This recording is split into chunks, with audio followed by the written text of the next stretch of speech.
ये स्टोरी है एक ऐसी बैंक रॉबरी टीम की जिसे पूरी कंट्री की पुलिस कभी स्टॉप नहीं कर पाई।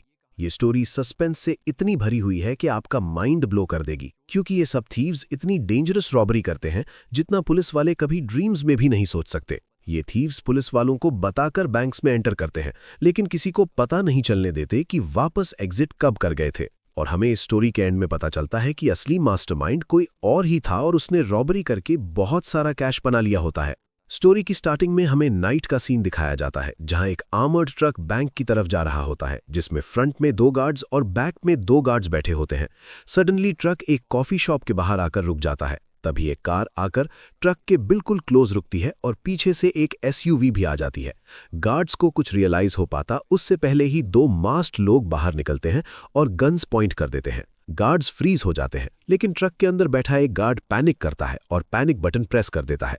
बैकअप के लिए कॉल चला जाता है। एक रॉबर ये समझ जाता है और ड्राइवर को थ्रेट करता है, बाहर निकलो वरना मैं तुम पर फायर कर दूंगा। ड्राइवर रिफ्यूज कर देता है, इसलिए रॉबर्स विंडशील्ड में होल करते हैं, ट्रक को अपनी एसयूवी से टाई करते हैं और उसे ऐसे टीयर कर देते हैं जैसे टिन कैन का लिड ओपन किया जा रहा हो। ड्राइवर भी एस्केप करने का ट्राई करता है, लेकिन बुलेट लगते ही वहीं कोलैप्स हो जाता है। उसी टाइम दूर से सायरन की साउंड आने लगती है। रेन में भीगती हुई रोड्स पर पुलिस फुल स्पीड से आ रही होती है। अब इन थीव्स का काउंटडाउन स्टार्ट हो चुका होता है। इधर थीव्स का एक मार्क नाम का फ्रेंड काम माइंड से पुलिस मूवमेंट को मॉनिटर कर रहा होता है। पुलिस के पास बस 30 सेकंड्स बचे होते हैं। रॉबर्स ट्रक के पीछे एक्सप्लोजिव्स लगाते हैं और हैवी ब्लास्ट के साथ ट्रक कंप्लीटली ओपन हो जाता है और लास्ट गार्ड भी मारा जाता है। एक थीफ एविडेंस डिस्ट्रॉय करने के लिए अपनी एसयूवी के आगे बम रख देता है। सायरन और लाउड होती जा रही होती है। फाइट के लिए सब थीव्स रेडी हो जाते हैं। पुलिस वालों के पहुंचते ही गन फाइट स्टार्ट हो जाती है। एक एक करके पुलिस वालों के 4 लोग मारे जाते हैं। ये थीव्स कोई कॉमन लोग नहीं थे, ये हाईली ट्रेंड थे, साफ साफ एक्स मिलिट्री लग रहे थे। हालांकि एक एरोगेंट थीफ को लगता है कि अब सब उसके कंट्रोल में है, तब गैंग एक एम्प्टी आर्मर्ड ट्रक लेकर वहां से एस्केप हो जाती है। गैंग का लीडर सबसे अपसेट होता है, क्योंकि प्लान क्लीन होना चाहिए था, लेकिन उसके एक आदमी ने रेबल करके एक गार्ड को किल कर दिया। वे आर्मर्ड ट्रक को एक वेयरहाउस में लीव कर देते हैं। यहीं पर हमारी मीटिंग मेरीमैन की पूरी टीम से होती है। इस गैंग के लीडर का नाम रे मेरीमैन है, जो कि इस पूरी प्लानिंग का मास्टरमाइंड है। और ये हैं बॉस्को, जो लॉ के किसी भी रूल्स को फॉलो नहीं करता। इसने ही आज शूट किया था। और इनका थर्ड पार्टनर है डॉनी, जो बहुत फास्ट और क्लेवर ड्राइवर है। और ये है लेवी, जो कि मेरीमैन का राइट हैंड है। मेरीमैन बॉस्को से स्ट्रिक्टली इंटेरोगेट करता है। उसे डाउट होता है कि बॉस्को सच में क्लीन है या उसके माइंड में कुछ गड़बड़ चल रही है। रे को सिर्फ पीछे छूटी डेड बॉडीज की वरी नहीं है, उसे फेयर है कि अब आगे क्या होगा। अब वो ऑफिशियली कॉप किलर्स बन चुके हैं। और ये लाइन क्रॉस करने के बाद सब कुछ चेंज हो जाता है। अब सीन कट होता है और हमें डिटेक्टिव बिग निक को दिखाया जाता है। निक क्राइम सीन पर ऐसे स्वैगर के साथ आता है जैसे वो प्लेस उसी की हो। वो काफी टाइम से मेरीमैन और उसके गैंग के पीछे पड़ा हुआ है और आज की ये मेस उसकी फायर में फ्यूल डाल देती है। उसके साथ मर्फ, टोनी और बुराको होते हैं। ये सब निक के लॉयल हैं, लेकिन साफ दिखता है कि वो उसकी ड्रिंकिंग हैबिट से परेशान है। निक किसी की नहीं सुनता। वो क्राइम सीन से एक डोनट पिक करता है, बस खाता नहीं, बस बोलता है मैं सब हैंडल कर रहा हूं। क्राइम सीन देखते ही निक का माइंड घूमने लगता है। वो कहता है आखिर एम्प्टी आर्मर्ड ट्रक क्यों चुराया गया? इसके पीछे कोई डेंजरस कॉन्स्पिरेसी है। इधर बॉस को पास ही हाइड होकर सबकी फोटो ले रहा होता है। जैसे ही मैटर हीट होता है, एफबीआई एंट्री लेती है और टेंशन और बढ़ जाती है। FBI agent Lobin Bob clearly निक को लाइक नहीं करता और ये फीलिंग दोनों तरफ से सेम है। बॉब निक की एक्सपेंसिव जैकेट पर कमेंट पास करता है। निक ऐसे इग्नोर कर देता है जैसे कोई डिफरेंस ही नहीं पड़ता। लेकिन साफ है इन दोनों की टक्कर आगे तय है। बॉस को ये सारी जानकारी मेरीमैन को दे देता है। अब मेरीमैन जान चुका है उसका दुश्मन कोई छोटा मोटा ऑफिसर नहीं बल्कि बिग निक है। और अब ये मामला पर्सनल हो चुका है। शेरिफ डिपार्टमेंट में निक और उसकी टीम रॉबरी पर डिस्कशन करते हैं। टोनी कहता है ये मेरीमैन का काम है। निक सिर हिलाता है, लेकिन उसकी आंखें सिकुड़ जाती हैं। उसे एक नाम याद आता है, डॉनी, जो कि एक बारटेंडर है और वो शायद बहुत कुछ जानता है। अब सीन कट होता है और हमें दिखाया जाता है कि डॉनी क्राउड संभाल रहा होता है। उसके पास एक सिक्योरिटी कार्ड होता है जो फेडरल रिजर्व के एक एम्प्लॉय का छूटा हुआ है। ये डिटेल आगे चलकर बहुत काम आने वाली है। वो मैक से बात करता है। मैक डॉनी की शार्प मेमोरी की तारीफ करता है। डॉनी मुस्कुरा कर बोलता है, मैं हमेशा अपने सराउंडिंग्स पर कंट्रोल रखता हूं, लेकिन उसे नहीं पता कि ये कंट्रोल अब फिसलने वाला है। तभी निक बार में एंट्री लेता है। वो एकदम काम बनने का नाटक करता है। डॉनी से कैजुअल बातें करता है। ड्रिंक्स के बाद लोग जो अजीब कहानियां सुनाते हैं उन पर कमेंट करता है। लेकिन जैसे ही डॉनी बार से बाहर निकलता है, निक अचानक हमला करता है और उसे बेहोश कर देता है। अगली सुबह डॉनी अजीब हालत में उठता है। उसको तेज सिर दर्द हो रहा होता है और वो बड़बड़ाता है। वो लड़खड़ाते हुए बाहर आता है और देखता है निक और उसकी टीम शराब के नशे में लड़कियों के साथ पार्टी कर रहे हैं। ऐसे बिहेव कर रहे हैं जैसे वेकेशन पर हों। डॉनी कंफ्यूज्ड होकर पूछता है, मेरी पैंट्स गीली क्यों हैं? पूरी टीम जोर से हंस पड़ती है। डॉनी ने पेशाब कर दिया था। जब निक उसे मैरीमेन के साथ अपनी एक फोटो दिखाता है, अब झूठ बोलने का कोई फायदा नहीं। निक की इंटरोगेशन तेज हो जाती है। डॉनी पहले झूठ बोलता है, लेकिन निक के दबाव में धीरे धीरे टूटने लगता है। आखिरकार डॉनी मान लेता है वो सिर्फ एक गेटअवे ड्राइवर है जिसे उसकी स्किल्स की वजह से हायर किया गया था। डॉनी कुछ महीने पीछे की कहानी याद करता है। वो बताता है कि कैसे मार्कस और बॉस्को ने सबसे पहले उससे कांटेक्ट किया। उन्होंने उसे एक जॉब ऑफर दी और फिर उसे रे मैरीमैन से मिलवाया। शुरू में मैरीमैन कन्विंस नहीं था, लेकिन एक खतरनाक टेस्ट ड्राइव के बाद सब साफ हो गया। डॉनी इस जॉब के लिए ही बना था। उसकी ड्राइविंग स्किल्स पर कोई क्वेश्चन नहीं था, इसलिए मैरीमैन ने उसे टीम में इंक्लूड कर लिया। डॉनी का गैंग के साथ फर्स्ट जॉब एकदम क्लीन ऑपरेशन था। उन्होंने कैश बंडल्स को पानी में फेंक कर चेक किया। वो देख रहे थे कि कहीं डाई बॉम्ब तो नहीं। कुछ बंडल्स पर मार्क्स निकले, लेकिन बाकी पूरी तरह क्लीन थे। और तब माइक्रोवेव में पैसे सुखाने के बाद मार्कस ने मैरीमैन से कहा, अब इनफ हो गया है, रिटायर हो जाना चाहिए। लेकिन मैरीमैन कभी स्मॉल ड्रीम्स देखने वाला नहीं था। तभी वो एक बिग प्लान रिवील करता है, क्लीन बिल्स में पूरे $30 मिलियन की प्लानिंग। निक पूछता है ये कैश कहाँ गया, लेकिन डॉनी साइलेंट रहता है। वो कहता है ये मेरे पे ग्रेड से ऊपर है। अब डॉनी से और कुछ निकलने वाला नहीं था। निक उसे लीव करते हुए बस इतना कहता है, तुम्हें जो भी इन्फो मिलती है तुरंत मुझे बता देना। अब हमें निक के हाउस का सीन दिखाया जाता है, जहां निक फ्रिज के पास खड़ा होता है। तभी उसकी वाइफ डेबी चक्के से आती है। उसके हैंड में फोन होता है। वो पूछती है, तुम कॉल्स डिलीट कर रहे थे क्या? निक बोलता है, मैं कल नाइट ड्यूटी पर था। तभी डेबी उसे ट्रूथ बताती है, तुमसे स्ट्रिपर जैसी स्मेल आ रही है। फिर वो अपना फोन दिखाती है, वो मैसेज जो निक ने मिस्टेक से उसे सेंड कर दिया था। एक्चुअली वो उसकी अदर गर्लफ्रेंड के लिए था। डेबी किड्स का स्टफ बैग में डालती है। वो जाने की प्रिपरेशन कर लेती है। निक उसे स्टॉप करने की ट्राई करता है, सब फिक्स करने के लिए बैक करता है, लेकिन अब बहुत लेट हो चुकी थी। लास्ट अटेम्प्ट में निक उसे कार में बैठने से स्टॉप करता है। थोड़ी स्कफर होती है, लेकिन निक पलटकर हैंड नहीं उठाता। डेबी अपना एंगर कुछ स्लैप्स में निकालती है, फिर कार में बैठती है और चली जाती है। अब सीन कट होता है और हम देखते हैं कि निक और उसकी टीम को फाइनली एक डायरेक्शन मिलती है। वो मार्कस पर फोकस करते हैं, जो कैश ट्रक रॉबरी में मारा गया गैंग मेंबर था। उसे मैरीमैन से लिंक किया जाता है। मैरीमैन का गैंग कोई कॉमन लोग नहीं, ये एलीट मर्सनरीज हैं, हाईली ट्रेंड, एक्सपीरियंस्ड और कॉम्बैट में एक्सपर्ट लोग हैं। निक अपनी टीम को उनके पुराने जॉब्स के बारे में बताता है। वो पैटर्न्स जोड़ता है जो उन्हें आखिरकार गैंग तक पहुंचा सकते हैं। मीटिंग खत्म करते हुए निक साफ बोलता है, मैरीमैन को पकड़ना मतलब हमारे सारे पेंडिंग केसेस सॉल्व होना। उधर डॉनी को मैरीमैन और बॉस को अपने साथ ले जाते हैं। मैरीमैन उसे अपना नेक्स्ट टारगेट दिखाता है। बाद में एक सुनसान पार्किंग लॉट में पूरा गैंग जमा होता है। वो अपनी सबसे बड़ी प्लानिंग डिस्कस करते हैं। प्लान सिंपल, लेकिन रिस्क बहुत ज़्यादा है। फ्राइडे के दिन फेडरल रिजर्व लूट करना। इन सब का टारगेट 30 मिलियन के अनमार्क्ड बिल्स हैं, जो वैसे भी डिस्ट्रॉय होने वाले हैं। मैरीमैन समझाता है, अगर तुम बिल्डिंग को जरा भी देर तक देखते रहोगे तो सिक्योरिटी तुम्हें नोटिस कर लेगी। एक बार फेस याद आ गया तो सीक्रेट सर्विस तुम्हें ढूंढ निकालेगी। मैरीमैन समझाता है कि वहां ऐसे कंप्यूटर्स हैं जो आपके फोन के फेस आईडी से भी ज्यादा इंट्रूसिव हैं, और मान लो किसी तरह अंदर घुस भी गए तो असली प्रॉब्लम उसके बाद शुरू होती है। हर एक नोट का सीरियल नंबर रिकॉर्ड होता है। अगर एक भी नोट गायब हुआ तो फेडरल एजेंसीज को तुरंत पता चल जाएगा और वो उसे वर्ल्ड के किसी भी कोने से ट्रेस कर लेंगे। लेकिन मैरीमैन के पास सोल्यूशन होता है। वो कहता है, हर दिन करीब $30 मिलियन के पुराने अनयूजेबल नोट्स सिस्टम से काटकर डिस्ट्रॉय कर दिए जाते हैं। अगर उन्हें डिस्ट्रॉय होने से पहले उठा लिया जाए तो आपके पास होंगे $30 मिलियन जो ऑफिशियली अब एग्जिस्ट ही नहीं करते। बस एक ही प्रॉब्लम है, अंदर भी जाना है और बिना कोई निशान छोड़े बाहर भी आना है। लिवाई पूछता है, सिक्योरिटी कैसे क्रॉस करेंगे? मैरीमैन अपने मिस्टीरियस अंदाज में बस इतना कहता है, हम पीछे के रास्ते से जाएंगे, एक ऐसे ट्रक के साथ जो चोरी के कैश से भरा होगा। इधर डॉनी एक नई जॉब शुरू करता है। वो चाइनीज रेस्टोरेंट में डिलीवरी बॉय बन जाता है। ये सब प्लान का हिस्सा है। उधर निक घर जा रहा होता है, तभी उसे डिवोर्स पेपर्स मिलते हैं।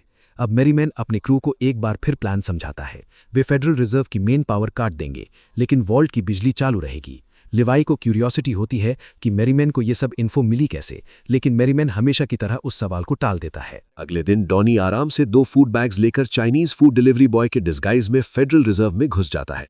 निक और उसकी टीम दूर से देख रही होती है। डॉनी पहला चेक पॉइंट आसानी से क्रॉस कर लेता है। डेस्क पर गार्ड उसकी आईडी चेक करता है और उसे अंदर जाने देता है। डॉनी फूड सर्व करता है, थोड़ा फ्लर्ट करता है, फिर बाथरूम में जाता है। वहीं वो दूसरा फूड बैग वेंट के अंदर छुपा देता है। सब कुछ उनकी प्लानिंग के अनुसार रहा होता है। दूसरी तरफ लेवी के घर में एक अलग ही फैमिली ड्रामा चल रहा होता है। उसकी डॉटर और उसका बॉयफ्रेंड गुलू गुलू करने की प्लानिंग कर रहे होते हैं, लेकिन लेवी को उस लड़के पर जरा सा भी ट्रस्ट नहीं। वो उसे गैराज में ले जाकर बात करता है। वो लड़के को साफ साफ समझाता है, अगर मेरी डॉटर के साथ कुछ भी गलत किया तो मेरे से बुरा कोई नहीं होगा। वो कहता है कि पिछले 16 ईयर्स से मेरी डॉटर की सेफ्टी मेरी जिम्मेदारी थी। आज फर्स्ट टाइम मैं ये जिम्मेदारी तुम्हें सौंप रहा हूं। फिर अचानक टोन बदलता है, खैर छोड़ो, बस ये कहना था कि तुमसे मिलकर अच्छा लगा और होप करता हूं कि तुम्हारी इवनिंग अच्छी जाए। लड़का पूरी तरह डरा हुआ होता है। बाद में इस पर पूरा क्रू हंसता है। उसी रात मैरीमन का क्रू एक रेस्टोरेंट में डिनर एंजॉय कर रहा होता है। शायद उन्हें लगता है कि इस वर्ल्ड की सबसे बड़ी रॉबरी प्लान करने के बाद वो इसे डिजर्व करते हैं, लेकिन निक और उसके कुछ साथी वहां आ जाते हैं। डॉनी उन्हें सबसे पहले नोटिस करता है। निक बहुत फ्रेंडली बनता और बोलता है कि वो डॉनी को जिम से जानता है। डॉनी चुप रहने की कोशिश करता है और धीरे से हाँ बोल देता है, लेकिन उसकी आंखों की नर्वसनेस सब कुछ बता देती है। फिर निक दिखावा करता है कि वो मैरीमैन को भी पहचानता है, लेकिन मैरीमैन को जरा भी यकीन नहीं होता। वो सीधा बोल देता है, निक यहाँ का नहीं है। लेकिन निक को इशारा बिल्कुल समझ नहीं आता। वो आखिरी बार पीछे मुड़कर बोलता है, मुझे हाई स्कूल का फुटबॉल मैच याद आ रहा है। असल में वो मैरीमैन को प्रवोक करने की कोशिश कर रहा होता है, लेकिन फैमिली के सामने मैरीमैन उसके जाल में नहीं फंसता। ठीक उसी वक्त जब लगता है कि बात हाथ से निकल जाएगी, गस बीच में आ जाता है और माहौल शांत कर देता है। लेकिन मैरीमैन के क्रू को अब शक होने लगता है। उन्हें लगने लगता है कि डॉनी शायद चीटर हो सकता है। वे डॉनी को एक अलग कमरे में ले जाते हैं। वहां एक आदमी बड़े से ड्रम में केमिकल्स डाल रहा होता है।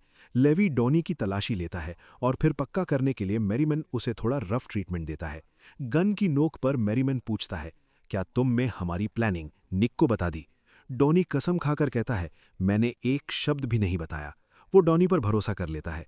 फिर वो एक छोटा सा खुलासा करता है, रॉबरी फ्राइडे को होने वाली है, और डॉनी को साफ साफ समझा देता है बेहतर होगा कि वो निक को ये बात बता दे। उधर निक की हालत और भी बिगड़ चुकी होती है। डेबी की बहन के घर एक छोटी सी पार्टी चल रही होती है और निक वहां पूरी तरह बैलेंस खो चुका होता है। वो नशे में धुत है, गुस्से से भरा हुआ है और उसके हाथ में डिवोर्स पेपर्स हैं। जब डेबी का नया बॉयफ्रेंड चुपचाप निकलने की कोशिश करता है, निक उसे जाने नहीं देता और फिर ईगो और बेबसी में डिवोर्स पेपर्स पर साइन कर देता है। नया बॉयफ्रेंड शांत रहने की कोशिश करता है, लेकिन निक उसे उकसाता ही रहता है। आखिरकार उसे जबरदस्ती जाना पड़ता है। और इधर डॉनी और निक की मुलाकात एक बुटीक में होती है। डॉनी गुस्से में निक पर आरोप लगाता है, तुमने रेस्टोरेंट में मेरा कवर लगभग उड़ा दिया था। फिर वो उसे बताता है, रॉबरी फ्राइडे को है।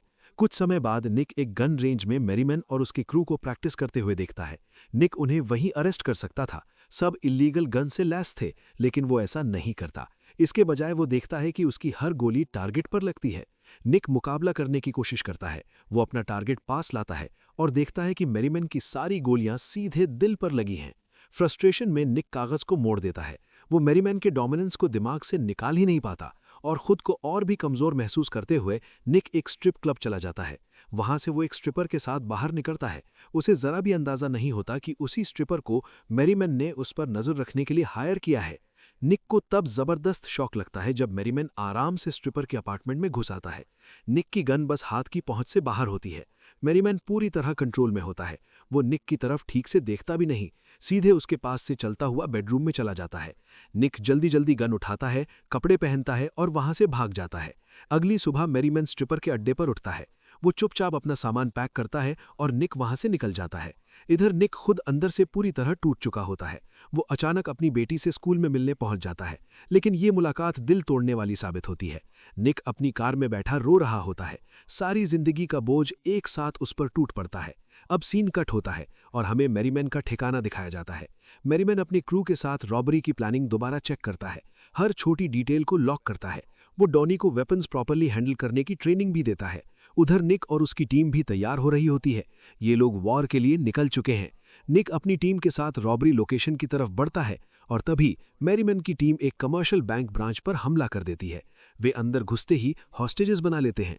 निक और उसकी टीम बाहर से पूरी केओस देख रही होती है। मैरीमैन वही पुरानी हॉस्टेज वाली लाइन दोहराता है, हम पैसे के लिए आए हैं, तुम्हारे लिए नहीं। कोऑपरेट करोगे तो जिंदा रहोगे। वो बैंक मैनेजर को आदेश देता है, 911 पर कॉल करो। उनकी डिमांड साफ है, हेलीकॉप्टर से 10 मिलियन के अनमार्क्ड बिल्स, वरना हर घंटे एक हॉस्टेज मरेगा। लेकिन निक खुश नहीं होता। जब 911 का रिस्पॉन्स आता है, क्योंकि इससे उसकी पर्सनल प्लानिंग बिगड़ जाती है, तभी FBI भी मौके पर पहुंच जाती है। मैरीमैन का गैंग कोई मजाक नहीं कर रहा और ये साबित करने के लिए वो पीछे के कमरे में एक हॉस्टेज को गोली मार देते हैं। गन शॉट की आवाज से बाहर टेंशन की वेव दौड़ जाती है। निक और FBI ऑफिसर्स और ज्यादा अलर्ट हो जाते हैं। नेगोशिएटर हेलीकॉप्टर में पैसे भेजने के लिए मान जाता है, लेकिन डिमांड्स पूरी होने तक कोई डायरेक्ट कॉन्टैक्ट नहीं होगा। अचानक निक का फोन बजता है। कॉल मैरीमैन की होती है। निक हैरान है, इसे मेरा नंबर कैसे मिला? निक पूछता है, तुम जिंदा बाहर निकलने की प्लानिंग कैसे कर रहे हो? मैरीमैन जवाब देता है, मैं अरेस्ट नहीं होने वाला। निक पलट कर बोलता है, मेरी प्लानिंग भी तुम्हें अरेस्ट करने की नहीं है, वैसे भी मेरा प्लान तुम्हें खत्म करने का है। इधर मैरीमैन और उसका क्रू वॉल्ट को उड़ा देते हैं। उसी समय मैक एक कॉल इंटरसेप्ट करता है, दोपहर 2 बजे आने वाले फेडरल रिजर्व कैश ट्रक की। बैंक के बाहर निक बिल्डिंग का मैप स्टडी करता है और तभी उसकी नजर एक मैन होल पर जाती है। अब निक समझ जाता है मैरीमैन कोई अलग ही गेम खेल रहा है। निक एक आयरन रॉड उठाता है, FBI के ऑर्डर्स को इग्नोर करते हुए अपनी टीम के साथ अंदर घुस जाता है। अंदर उन्हें सारे हॉस्टेजेस मिलते हैं। उनमें वो भी शामिल होती है जिसे सपोजिडली गोली मारी गई थी, लेकिन वो जिंदा है। मैरीमैन का क्रू फ्लोर के नीचे से भाग चुका होता है। इधर मैरीमैन और उसका गैंग बिना वक्त गंवाए सिटी के एक शांत इलाके से बाहर निकलते हैं। मैक फेडरल रिजर्व को कॉल करता है, खुद को रियल रिप्रेजेंटेटिव बताकर बात करता है। उन्होंने पहले ही अपने आर्मर्ड ट्रक पर नया पेंट करवा लिया होता है, इसलिए उन पर कोई शक नहीं करता।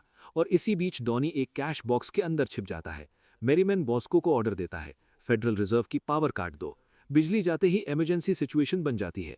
इमरजेंसी प्रोटोकॉल्स एक्टिवेट होते हैं। नॉन एसेंशियल स्टाफ को कैश काउंट रूम से बाहर निकाल दिया जाता है और तभी डॉनी भूत की तरह कैश बॉक्स से बाहर निकलता है।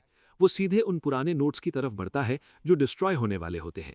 लेकिन कोई भी परफेक्ट रॉबरी बिना प्रॉब्लम के पूरी नहीं होती। एक गार्ड को बेचैनी होने लगती है। वो कैश काउंट रूम को चेक करने के लिए जाता है और रेडियो पर स्टाफ को बुलाने की कोशिश करता है। डॉनी पुराने नोट्स को गार्बेज बैग्स में भरता है और उन्हें ट्रैश सिस्टम में डाल देता है। जब गार्ड स्टाफ के साथ वापस आता है, डॉनी बहुत दूर जा चुका होता है। वो वेंट से रेंग कर बाहर निकलता है, बिल्कुल ऐसे। उसी वक्त निक और उसकी टीम शहर की सड़कों पर मैरीमैन के गैंग को पकड़ने के लिए दौड़ रही होती है। वो फेडरल रिजर्व में वापस एंटर करता है। मैरीमैन और लेवी आगे बढ़ते हैं, हर सिक्योरिटी चेक पॉइंट को ऐसे क्रॉस करते हैं जैसे ये काम वो सैकड़ों बार कर चुके हो। इधर डॉनी सबसे साइलेंट एस्केप प्लान एग्जीक्यूट करता है। वो कुछ दिन पहले बाथरूम में छुपाया हुआ फूड बैग निकालता है, उसे कस्टमर को देता है और बार स्टाफ से चुराई हुई ID यूज करके पूरी सिक्योरिटी के बीच से निकल जाता है। उसका कॉन्फिडेंस पीक पर होता है, कोई उसे नोटिस तक नहीं करता। मैरीमैन और बॉस को कैश ले जा रहे गार्बेज ट्रक को हाईजैक कर लेते हैं, लेकिन तभी निक की टीम आखिरकार डॉनी को पकड़ लेती है। वे डॉनी को पीटते हैं और आखिरकार डॉनी टूट जाता है। वो मैरीमैन के नेक्स्ट मूव के बारे में सब कुछ बता देता है। ये बात मैक सुन लेता है और तुरंत मैरीमैन को वॉर्न कर देता है। निक और उसकी टीम मैरीमैन को रोकने के लिए दौड़ पड़ती है। मैरीमैन की टीम ट्रैफिक में फंस जाती है। निक ट्रैफिक में फंसा होता है। अचानक उसकी नजर उन पर टिक जाती है। मैरीमैन सॉर्ड ऑफ शॉटगन निकालता है और सड़कों पर अंधाधुंध फायरिंग शुरू कर देता है। निक अपनी टीम को पोजीशंस लेने का ऑर्डर देता है। उन सबको चारों तरफ से घेर लिया जाता है। बॉस को ज्यादा देर टिक नहीं पाता, टोनी उसे मार गिराता है। तभी मैरीमैन टोनी के घुटने में गोली मार देता है। टोनी दर्द से तड़पने लगता है। उसी बीच गस बेहद ब्रूटल तरीके से लेवी को मार देता है। अब मैरीमैन अकेला बचा है, लेकिन वो बिना लड़े हार मानने वाला नहीं। मैरीमैन एक फेंस पर चढ़ता है। निक बिना एक सेकंड सोचे ट्रिगर दबा देता है। बुलेट फेंस को चीरती हुई मैरीमैन को लगती है। वो लड़खड़ाकर आगे गिरता है, लेकिन अभी जिंदा है। मैरीमैन निक की तरफ मुड़ता है। खून टपक रहा है, साफ दिख रहा है ये उसकी आखिरी सांसें हैं। मैरीमैन मुश्किल से खुद को संभालते हुए निक की तरफ देखता है। उसकी आवाज कमजोर होती है, लेकिन उसके वर्ड्स सीधे दिल में चुभते हैं। वो कहता है, मैंने तुमसे कहा था, मैं वापस जेल नहीं जा रहा। निक मैरीमैन की SUV की तलाशी लेता है, लेकिन अंदर सिर्फ फटे हुए कागजों के बैग्स होते हैं। असली कैश यहां पर भी नहीं होते। उधर डॉनी पहले ही कस्टडी से गायब हो चुका होता है। बाद में FBI कंफर्म करती है कि फेडरल रिजर्व से एक भी पैसा मिसिंग नहीं है। अब निक डॉनी के बार पहुंचता है। यहीं से सारी पिक्चर धीरे धीरे क्लियर होने लगती है। दीवारों पर डॉनी की फोटो मैरीमैन के गैंग के साथ लगी होती है, बिल्कुल ट्रॉफी केस की तरह।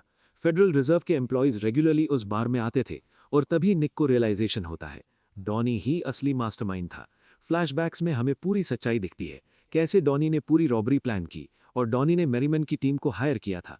रिजर्व स्टाफ से अंदर की इन्फॉर्मेशन निकलती है और हमें पता चलता है कि कट नोट से कैश स्वैप करवाई गई और असली पैसे चुपचाप बाहर निकालकर टायर्स में छुपा दिए गए थे। फिर वो कैश सीधा पनामा भेज दिया गया। अब डॉनी लंदन में है, दूसरे बार में काम कर रहा है। नई लाइफ में ऐसे घुल मिल गया है जैसे कुछ हुआ ही ना हो। उसकी टीम भी वही है, चुपचाप अपनी जीत सेलिब्रेट कर रही है। तभी डायमंड एक्सचेंज का एक आदमी अंदर आता है। डॉनी उसे देखता है और उसको हल्की सी स्माइल देता है और उसे फ्री बियर दे देता है। और इसी तरह एक परफेक्ट बैंक रॉबरी अंजाम तक पहुंचती है। अगर आपको यह मूवी पसंद आई हो तो लाइक करें और ऐसे ही और वीडियोस के लिए सब्सक्राइब करना मत भूलना। देखने के लिए धन्यवाद।